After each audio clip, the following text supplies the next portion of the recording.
All right, welcome to the Week 6 Forum. Our subject for discussion this week is religious terrorism. So why does religious terrorism have its own chapter? I think as I mentioned in my overview, violence in the name of religion can easily kind of transcend the typical idea of dissident or establishment terrorism that are seeking either to overthrow or reinforcing an existing governing status quo. So really it's kind of in its own little unique niche. A lot of religious terrorism in the contemporary political environment are manifestations of radical Islam. But what are some of the factors endemic to the Muslim world that is producing so much religiously inspired terrorism? One thing I would note is that while a lot of these movements swear some kind of nominal allegiance to ISIS or Al Qaeda, the environments that have produced movements like Boko Haram in Nigeria or Al Shabaab in Somalia or Lashkar-e-Taiba in Pakistan are very much, they might be inspired by religious doctrines, but they have very different, environments that are producing them. So it's not easy enough. It's easy enough to say, Islam is creating this terrorism, but I think it's a lot more complex than that. And so when we look at the causality, I don't think we need to just leap to the conclusion that there's something endemic to the practice of Islam that makes people, want to practice terrorism. I don't think that's actually accurate. In the overview for this week, I noted the misunderstanding surrounding the status of the concept of jihad within Islam broadly, and the tendency for radical Muslims to adopt extreme interpretations of jihad, which further invites the tendency among non-Muslims and especially Christians to attribute these extreme interpretations of jihad to Muslims generally. So what does jihad mean to a Muslim? I think the text does a pretty good job of laying out that there are actually two potential meanings for jihad, and that the greater jihad actually refers to the internal struggle to follow the path of Muhammad and to be a better person, while the lesser jihad refers to the physical struggle, the strife against infidels, and typically the radical Muslims tend to accentuate that latter sense of jihad. With religious terrorism, it seems to me important to recognize that a lot of individuals who join these groups have foundational experiences that take them down a path towards radicalization. A lot of members of Al Qaeda, for example, traveled either to Afghanistan in the 1970s or 80s to serve as mujahideen or holy warriors during the Soviet occupation of Afghanistan. Many of these Afghan Arabs developed a taste for violence and for combat, and they were found in Somalia training militia. And they, a lot of, that it was those kind of folks that actually were connected to the Black Hawk Down incident in the early 1990s, when the United States had a large humanitarian effort going on in Somalia. A lot of these, a lot of Arabs were also radicalized in the 1990s by the civil wars that took place in the Balkans, as ethnic Serbian militias attempted to keep Bosnia-Herzegovina and Kosovo within their territorial control.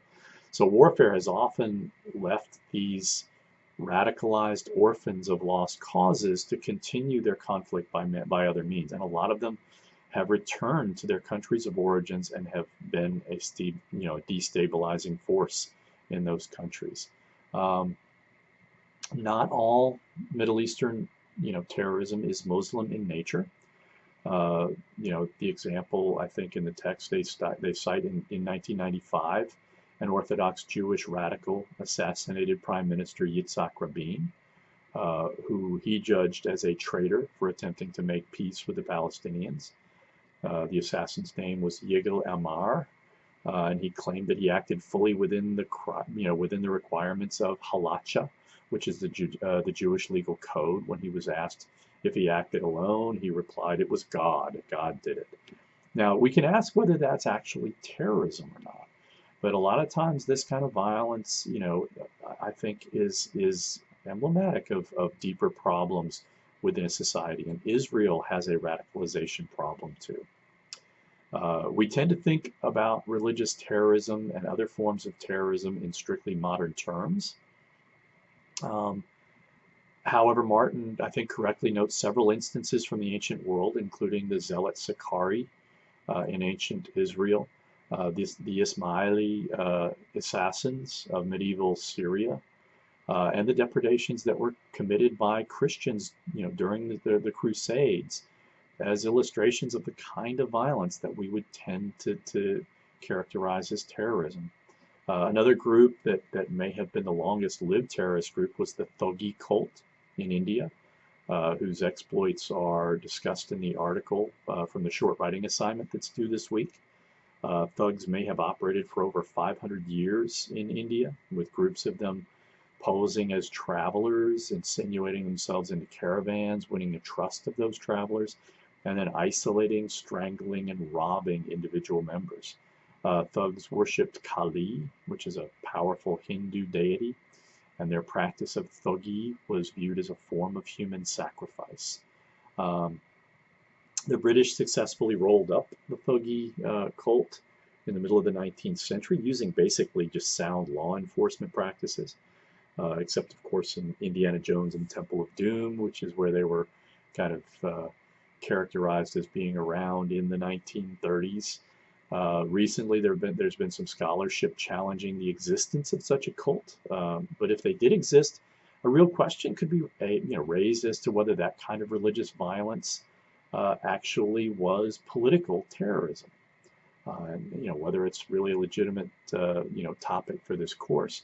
We can set aside whether or not a political cult of human sacrifice is engaging in political terrorism or not, right?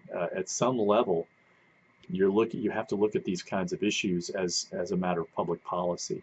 How do you respond to a furtive, secretive cult that may have murdered over 1 million people over a 500-year period? And I invite your thinking on this topic. The Al Qaeda phenomenon, to me, is a fascinating part of this chapter. What were some of the key organizational features of Al Qaeda that made them so innovative in the early 2000s? How large do we suspect that Al Qaeda was in its heyday? What accounted for Al Qaeda's expansive influence throughout the Middle East? They almost became a brand. How did they successfully create a brand that drew the loyalty of groups from the southern Philippines to northern Nigeria? What explains Al Qaeda's loss of brand loyalty to ISIS? How was Al Qaeda distinct from from ISIS? What factors led to ISIS's emergence? What differentiates ISIS from Al Qaeda as an ideological matter? How has the intramural clash of civilizations between Sunnis and Shiites in Iraq shaped the nature of and the intensity of the violence in the Middle East in places like Syria and Yemen? Here we're really looking at something that, frankly, Samuel Huntington, kind of foreshadowed as early as 1998, basically saying the end of the Cold War is going to unleash a lot of long-standing, deeply rooted conflicts that are going to spring out. Martin concludes this chapter with a discussion of again, religious terrorism within the broader context of what he describes as new terrorism. What role has religion played in the new terrorism? How likely is it that religion will be a driving force in future terrorist trends? What current battlegrounds are likely to prove to be the training grounds of future terrorist organizations? I think these are good questions to talk about. Then you have the rise of religious extremism in the United States. Martin devotes a separate chapter to that, but I'd invite you to speculate on, what are the implications of religious terrorism for American domestic policy as well.